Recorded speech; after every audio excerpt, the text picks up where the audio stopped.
कहानी की शुरुआत में हमें जो नाम का एक आदमी दिखाया जाता है जो अपने घर से निकलता है। उसका घर समुद्र के बिल्कुल पास होता है। वह अपनी छोटी सी बोट पर बैठकर चट्टानों को पार करता हुआ गहरे समुद्र में पहुंच जाता है। दरअसल वह यहाँ मछलियां पकड़ने यानी फिशिंग करने आया है।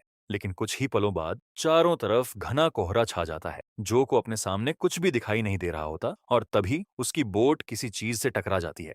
जो देखता है कि उसके सामने एक सेलबोट खड़ी है। दरअसल उसकी बोट इसी से टकराई। इस सेलबोट का नाम एयोलस होता है। ग्रीक पौराणिक कथाओं के अनुसार एयोलस हवाओं का देवता माना जाता है। जो को इस सेलबोट पर कोई भी इंसान दिखाई नहीं देता। वह कई बार आवाज लगाता है लेकिन कोई जवाब नहीं मिलता। इसीलिए वह अपनी छोटी बोट को सेलबोट से अच्छी तरह बांधकर उसके अंदर चला जाता है। अंदर उसे एक किताब और काफी सारा सामान दिखाई देता है, जिससे साफ पता चलता है कि यहाँ कोई रहता था। लेकिन हैरानी की बात यह है कि पूरी सेलबोट में उसे एक भी इंसान नहीं मिलता। वह सेलबोट के रेडियो से दूसरे लोगों से संपर्क करने की कोशिश करता है, लेकिन कोई जवाब नहीं मिलता। अब जो को समझ नहीं आता कि आखिर इस सेलबोट पर मौजूद लोग कहाँ गायब हो गए।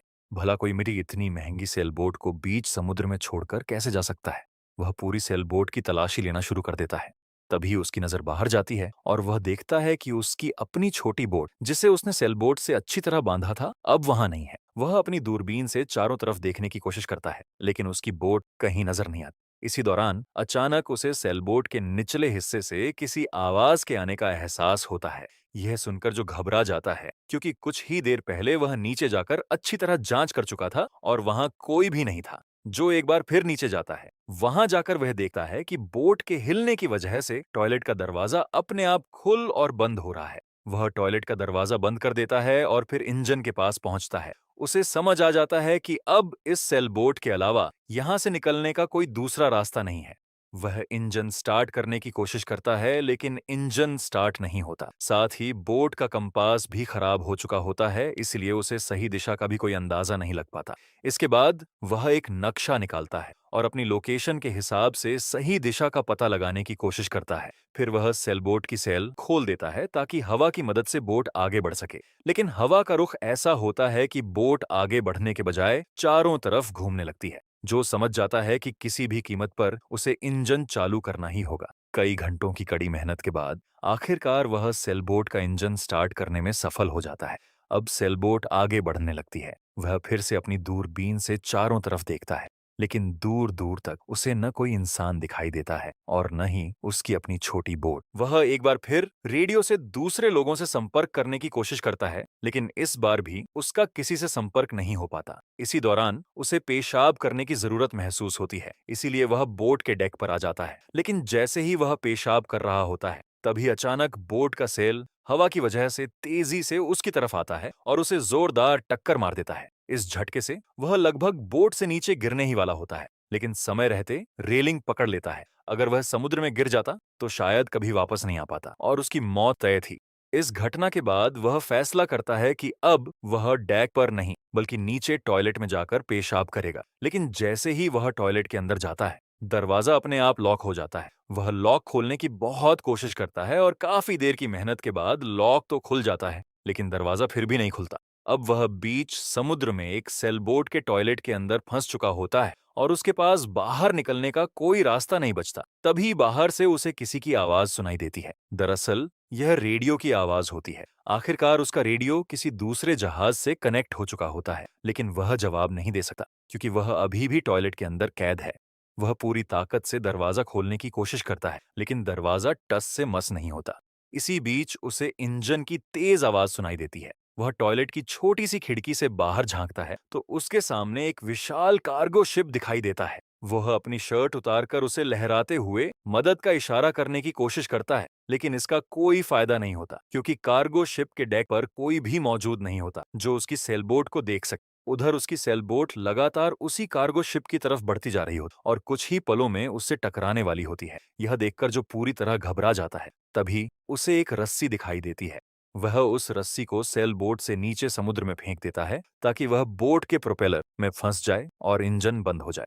योजना काम कर जाती है और रस्सी प्रोपेलर में उलझ जाती है, जिससे इंजन रुक जाता है। लेकिन उसी रस्सी का दूसरा सिरा अचानक उसके गले में फंस जाता है। अब रस्सी लगातार उसके गले को कसने लगती है।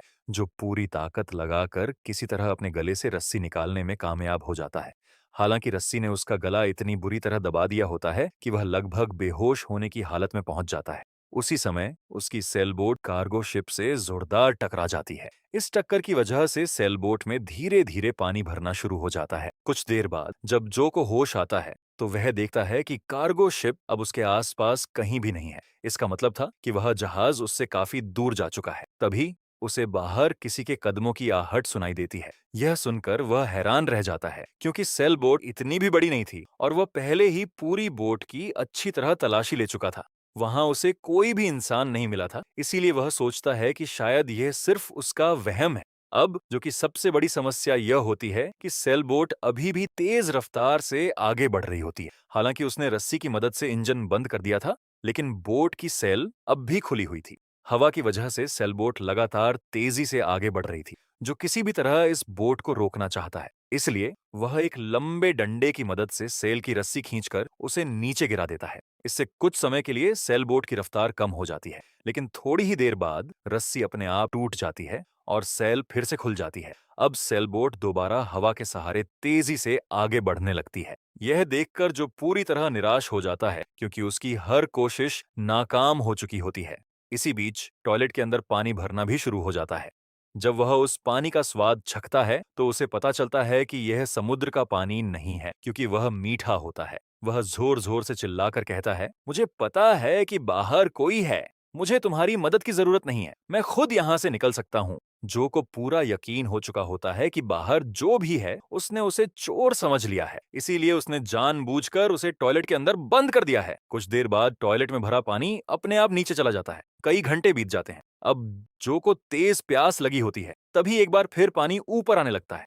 लेकिन इस बार जब वह उसका स्वाद चखता है तो वह मीठा नहीं बल्कि खारा होता है। यानी कार्गो शिप से टक्कर के दौरान सेलबोट जहां से क्षतिग्रस्त हुई थी, वहीं से समुद्र का पानी अंदर भरना शुरू हो गया था। धीरे धीरे उसका स्तर लगातार बढ़ने लगता है। तभी वह टॉयलेट की खिड़की से बाहर देखता है। सामने समुद्र में एक भयानक तूफान उठ रहा होता है और उसकी सेलबोट सीधे उसी की तरफ बढ़ रही होती। वह एक डंडे के सिरे पर ब्लेड बांधकर सेल की रस्सियों को काटने की कोशिश करता है ताकि बोट रुक सके, लेकिन उसकी यह कोशिश भी नाकाम हो जाती है। वह रस्सी नहीं काट पाता और इस दौरान उसका हाथ भी बुरी तरह घायल हो जाता है। कुछ ही पलों बाद उसकी सेलबोट उस भयंकर तूफान में फंस जाती है। पूरी रात इसी तरह गुजर जाती है। अगली सुबह जब उसकी आंख खुलती है तो वह देखता है कि टॉयलेट के अंदर पानी काफी ऊपर तक भर चुका है और उसका स्तर लगातार बढ़ता ही जा रहा है। अगर वह जल्दी बाहर नहीं निकला तो उसकी मौत तय है। अपनी पूरी ताकत लगाकर जो बार बार दरवाजे पर लात मारता है, आखिरकार इस बार दरवाजा टूटकर खुल जाता है। जैसे ही वह बाहर निकलता है, तुरंत सेलबोट के डेक पर पहुंच जाता है। जो को पता होता है कि सेलबोट कभी भी डूब सकती है, इसीलिए अपनी जान बचाने के लिए वह एक लाइफ राफ्ट तैयार करता है। उसे समुद्र में उतार कर खुद भी उसी पर बैठ जाता है। लेकिन काफी देर इंतजार करने के बाद भी सेलबोट नहीं डूब। आखिरकार वह फैसला करता है कि उसे दोबारा सेलबोट पर जाकर उसका इंजन चालू करने की कोशिश करनी हो ताकि किसी तरह किनारे तक पहुंच सके। सबसे पहले वह सेलबोट पर चढ़कर उन सभी क्षतिग्रस्त हिस्सों की मरम्मत करता है जहां से पानी अंदर आ रहा था। इसके बाद वह एक बिल्ज पंप की मदद से बोट के अंदर भरा पानी बाहर निकालना शुरू कर देता है। साथ ही वह बोट की सेल ठीक कर देता है। इसके बाद वह फिर से रेडियो के जरिए दूसरे लोगों से संपर्क करने की कोशिश करता है, लेकिन इस बार भी कोई जवाब नहीं मिलता। अब उसे समझ आ जाता है कि किसी भी कीमत पर उसे इसी सेलबोट के सहारे किनारे तक पहुंचना होगा, वरना वह भूख और प्यास से यहीं मर जाएगा। तभी उसे कुछ दूरी पर एक विशाल कार्गो शिप दिखाई देता है। यह देखकर उसकी उम्मीद फिर से जाग उठती है। वह अपनी बनाई हुई लाइफ राफ्ट लेकर उस कार्गो शिप की तरफ बढ़ने लगता है, जो बहुत खुश होता है क्योंकि उसे लगता है कि अगर वह किसी तरह उस जहाज तक पहुंच गया तो उसकी जान बच जाएगी। लेकिन तभी अचानक सेलबोट अपने आप चलने लगती और सीधी उसकी तरफ बढ़ने लगती है। यह देखकर जो हैरान रह जाता है। जैसे ही सेलबोट उसके बिल्कुल पास पहुंचती है, अपनी जान बचाने के लिए वह तुरंत राफ्ट से समुद्र में छलांग लगा देता है। अगले ही पल सेलबोट उसकी राफ्ट के दो टुकड़े कर देती है। अब जो पूरी तरह डर चुका होता है, वह दोबारा उस सेलबोट पर नहीं जाना चाहता, क्योंकि अब उसे यकीन हो चुका है कि यह कोई साधारण सेलबोट नहीं बल्कि एक रहस्यमयी सेलबोट है जिसके पीछे कोई अनजाना राज छिपा है। सबसे हैरानी की बात यह थी, बोट की सेल पूरी तरह बंद थी और इंजन भी चालू नहीं था। इसके बावजूद वह अपने आप चलकर उसके पास आ गई थी। कुछ ही देर बाद सेल बोट अपने आप आकर उसके बिल्कुल पास रुक जाती है। ऐसा लगता है जैसे वह जो को अपने ऊपर वापस आने का इशारा कर रही हो, लेकिन डर की वजह से जो समुद्र में ही रहने का फैसला करता है। इसी दौरान उसे अपने आसपास पानी में किसी बड़ी मछली की हलचल महसूस होती है। पहले तो उसे लगता है कि कहीं यह शार्क तो नहीं, लेकिन उसकी किस्मत अच्छी होती है क्योंकि वह शार्क नहीं बल्कि एक डॉल्फिन होती है जो इंसानों पर हमला नहीं करती। अब समुद्र का पानी बेहद ठंडा हो चुका होता है। लगातार पानी में रहने की वजह से जो का शरीर सुन्न पड़ने लगता है। तभी सेलबोट एक बार फिर उसके बिल्कुल पास आ जाती है, मानो उसे अपने ऊपर आने के लिए बुला रही हो। आखिरकार मजबूरी में जो को सेलबोट पर वापस चढ़ना पड़ता है, क्योंकि अगर वह पूरी रात ठंडे पानी में रहता तो उसे हाइपोथर्मिया हो सकता था, जिससे उसकी जान भी जा सकती थी। सेलबोट पर चढ़ने के बाद वह बेहद थका हुआ होता है और वहीं लेटकर सो जाता। अगली सुबह जब जो की आंख खुलती है तो वह देखता है केबिन का दरवाजा अपने आप लॉक हो चुका है, यानी अब वह बाहर नहीं निकल सकता। तभी उसकी नजर टॉयलेट के अंदर लगे एक छोटे से कवर पर पड़ती है। वह उस कवर को खोलता है तो उसे पता चलता है कि वहां से ऊपर जाने का एक रास्ता है। वह उसी रास्ते से ऊपर चढ़ने की कोशिश करता है। इसी दौरान उसे वहां एक चाकू और कुछ खाने पीने का सामान भी मिलता है। यह देखकर उसे यकीन हो जाता है कभी न कभी यहाँ कोई जरूर छिपा हुआ था। लेकिन जैसे ही वह ऊपर चढ़ने की कोशिश करता है, वह छोटा सा कवर अपने आप बंद हो जाता है, यानी एक बार फिर जो उसी तंग जगह में फंस जाता है। इसी बीच सेलबोट भी तेज रफ्तार से आगे बढ़ने लगती है। अब जो जोर जोर से चिल्लाने लगता है, मुझे छोड़ दो, मुझे जाने दो, मैंने तुम्हारा क्या बिगाड़ा है। और तभी अगले ही पल सेलबोट अपने आप रुक जाती है। हैरानी की बात यह होती है कि बोट के सभी दरवाजे भी अपने आप खुल जाते हैं, जो तुरंत बाहर निकलता है।